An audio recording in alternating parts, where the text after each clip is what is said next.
Faites gaffe, les gars. Attention, mes petits chéris, bougez pas surtout, ça va venir. Mais Coco, on y va, batteur. Coupez, coupez, minable. Viens-tu au vu avec moi ce soir?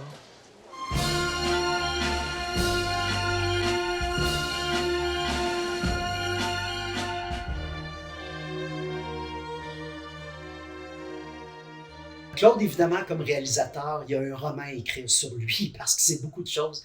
Mais je pense que ce qu'il faut retenir de Claude, c'est qu'il a désacralisé le cinéma en quelque part. Tu avais le cinéma de l'ONF, puis après ça, tu avais les Denis Roux, tu avais les Claude Fournier qui faisaient des films pour le monde, des comédies qui détabouser en quelque part, si on peut utiliser l'expression, détabouser, défaire le tabou de la sexualité, de le monter à l'écran comme quelque chose de le fun, que les femmes ont le droit d'avoir des désirs sexuels. Quand on laisse passer des films comme La Curieuse, et puis Jaune, et puis des Valéries, et des Initiations, c'est dégueulasse! Vous êtes une dégueulasse! En 20 ans de métier, j'en ai bouché des trous des fissures, hein? Eh bien, croyez-moi, c'est la première fois qu'un truc comme ça m'arrive. C'est la première fois. Et donc, il ne faut pas voir juste les films de Claude Fournier comme des films Griveaux ou des films de cul, comme on dit, ou du Canexploitation. Je pense qu'il faut les voir aussi comme des études sociales du Québec. Si vous remarquez attentivement, Claude a toujours été nationaliste et il y a toujours des blagues nationalistes ou antifédéralistes dans ses films. Oh, c'est plein de marques de doigts. Donc, il y a un propos. Mais Claude aussi, c'est une business. Il a développé au fil des années, comme De Niro, une business et on regarde des productions comme Bonheur d'occasion, on regarde des productions comme Les Tisserands du pouvoir. Le travail de Claude est énorme et l'industrie doit beaucoup à Claude. Vous frappez l'adversaire sur la poitrine. Maintenant, il y a une autre manière d'un coup d'avant-bras, c'est de donner de côté comme ça. Et un coup. Claude aussi, ce qu'il faut comprendre, c'est que Claude était un amateur de documentaires. Claude a fait beaucoup de documentaires. D'ailleurs, il était une des premières grandes équipes de directeurs photo à l'ONF.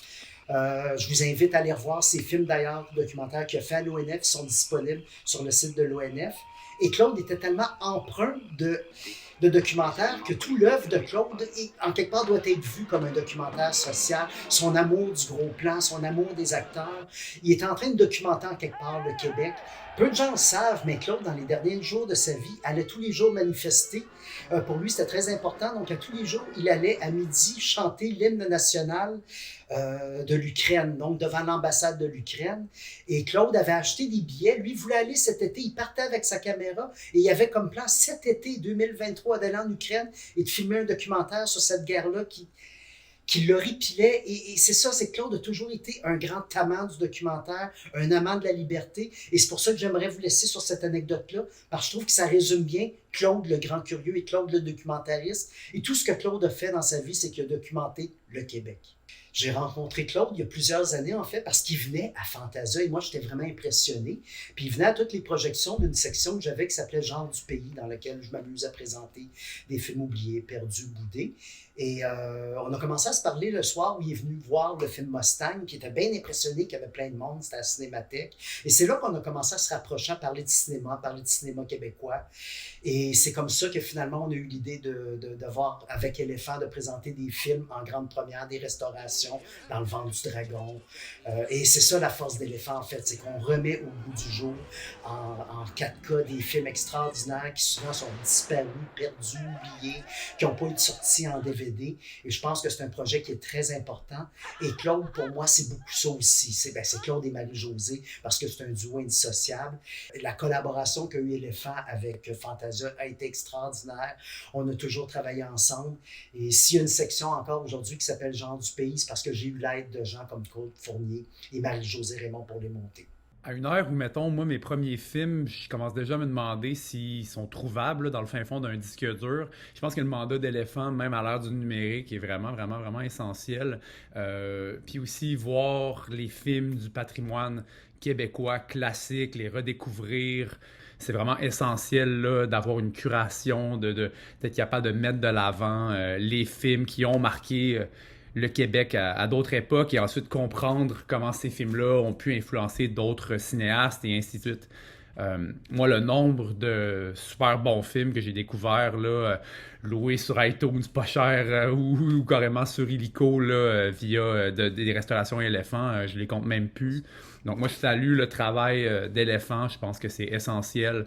Je pense qu'on a besoin de se remémorer les classiques là, qui ont forgé notre cinéma, puis qu'une nouvelle génération de cinéphiles puisse les découvrir aussi. En 2017, on s'était fait mandater à Kino pour faire un film hommage à Carmina dans le cadre de la soirée où Nicole Robert recevait le prix Denis Héroux pour l'ensemble de sa carrière, mais aussi la soirée où on faisait la première de la version remasterisée du film.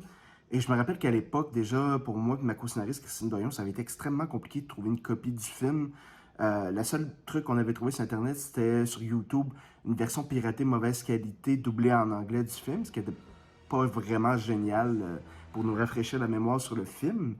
Voulez-vous d'autres napkins? Bonne franquette. Mais je trouve que ça montrait tellement bien l'importance d'un programme comme Éléphant, qui permet à des films comme Carmina de pas disparaître dans l'oubli puis de pas finir sur YouTube dans des versions un peu louches, d'avoir la chance d'avoir une version remasterisée de haute qualité et tout ça pour le maintien de la mémoire du cinéma québécois, surtout que ça ratisse large. Là, on parle de classiques comme Parlez-nous d'amour de Jean-Claude Laure, ou même des films plus récents qui étaient tout aussi en danger de disparaître, comme Hugo et le Dragon de Philippe Bylock. C'est tellement nécessaire pour les futures générations pour garder une trace de toute notre histoire et tout ça. Donc, Claude, Marie-Josée, un merci du fond du cœur pour autant nous, les réalisateurs actuels, que les réalisateurs qui ont marqué l'histoire du cinéma québécois, les futurs réalisateurs et réalisatrices aussi qui vont se faire inspirer par ces films-là. Merci énormément de votre amour pour le cinéma québécois et pour tout ce que vous avez donné pour la conservation de ces films-là. Les films sont paradoxalement plus beaux qu'ils n'ont jamais été. Moi, j'ai eu la chance de voir certains de mes films. Ils sont mieux qu'à l'époque. Avec les clubs vidéo qui disparaissent à vitesse grand V présentement, ça devient essentiel. Je trouve ça en fait fabuleux que quelqu'un se soit intéressé à ça. Et comme dit Denis, big time, c'est essentiel. Que tout le monde au Québec ait envie d'aller, ait la curiosité d'aller jeter un coup d'œil, parce qu'il y a vraiment des œuvres impressionnantes qui appartiennent à notre passé. Et je pense aussi qu'il faut dire un gros merci à Pierre-Carl Péladeau, à Marie-Josée Raymond et à Claude Fournier, parce que c'est eux autres qui sont les responsables de ça. Ça, la blonde, ça s'apprend pas. Tu l'as ou bien tu l'as pas. Quand j'ai écrit à Claude l'automne dernier pour lui dire que je remettais le prix cette année, d'une part, il m'avait remercié, il m'avait dit écoute, je suis vraiment touché par le fait que tu souhaites me remettre un prix. Et il m'avait écrit je suis pas sûr d'être encore là cet été, mais si je suis, ça me fera plaisir de le prendre. Parce que j'avais pas saisi à ce moment-là que Claude était immensément malade et qu'on allait le perdre avant la remise du prix. Alors, Claude, je t'aime. Quand je sens que ton corps donne le signe du départ, je n'ai que l'espoir de te retenir encore. Je veux te garder, oui, je veux te garder toute la nuit, toute la nuit, toute la vie. Le bon Dieu nous a pas mis sur la terre pour nous faire tondre comme des moutons. Sans rien dire, sans rien faire, non! Reste avec moi.